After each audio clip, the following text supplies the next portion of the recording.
Thank you for joining me again for Bible study. This week we're approaching the third Sunday of Advent, part of that 4-week period where the church prepares for Christmas. The readings for this season have been grouped into what I call a season of hope. And our reading for this week is Isaiah chapter 61, verses 1 to 11. If you haven't had time to read the reading yet, then I encourage you to do so. You can pause this video and read it and then come back and pick up here. If you need, there's a link to an online version of the video. It's available down in the details that are posted below this video. If you don't have time, though, to read the reading or you want to do it later, that's okay. I'll give you a quick summary of what happens in the reading. The Spirit of God comes to Isaiah. If you remember, and you participated in last week's video, then you know that everyone, according to the story we read in Joel, is going to receive God's Spirit.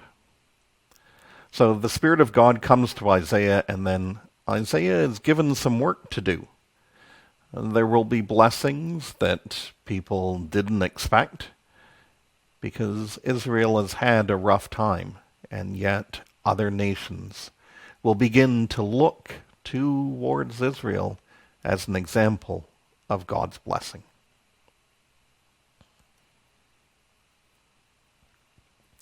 I don't know about you, but after the way that 2020 has gone so far, a year of the Lord's favor sounds pretty good. While I don't believe for a minute that God brought 2020 upon us, or did so as a sense of punishment, I really do want it to be over. I want the vaccines that we're starting to hear about to be widely distributed.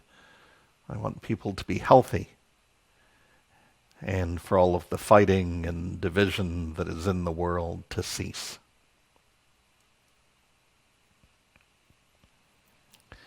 This year of the Lord's favor is a reference to the Jubilee year according to the commentary Feasting on the Word, in which debts are wiped away, slaves are freed, fields are allowed to rest, and the land is returned to its original owners.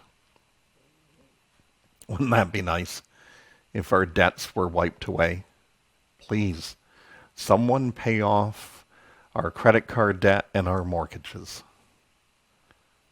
Wouldn't it be nice if there was no slavery, no forced labor, no exploitation of workers, exploitation of people for the gain of others? Please, someone free the slaves.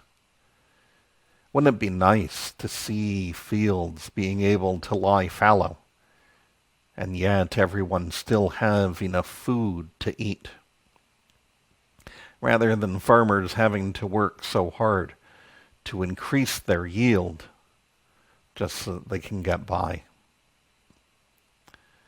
Please, someone find a way to feed everyone in the world equitably and fairly.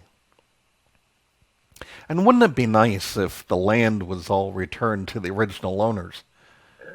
Please, someone take all of the land that has been stolen, expropriated, taken from people by others who have not lived up to their end of the agreements, and return it to them.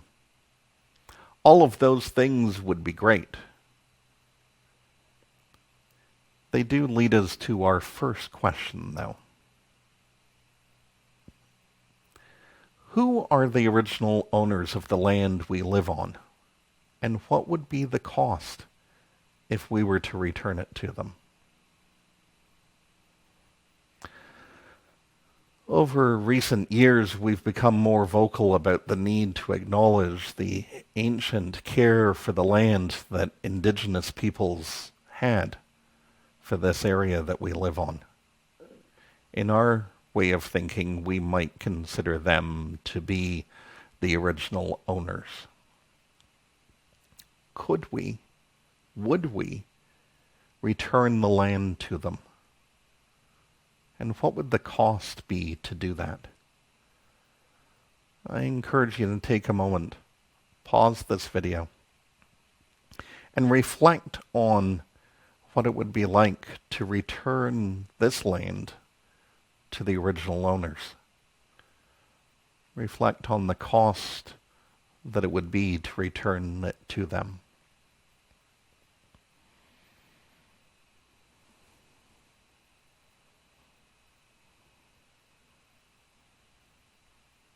As this is a very complex and deep question, there is only one question that we're going to explore today. This one. Once you've had time to think about this question, I'd love to hear your thoughts. If you didn't catch the question when it was displayed on the screen, it also is in the video details that are posted below. So please do check it out there. Let me know what you think. And I hope that you will join me again in a few days for some more Bible study.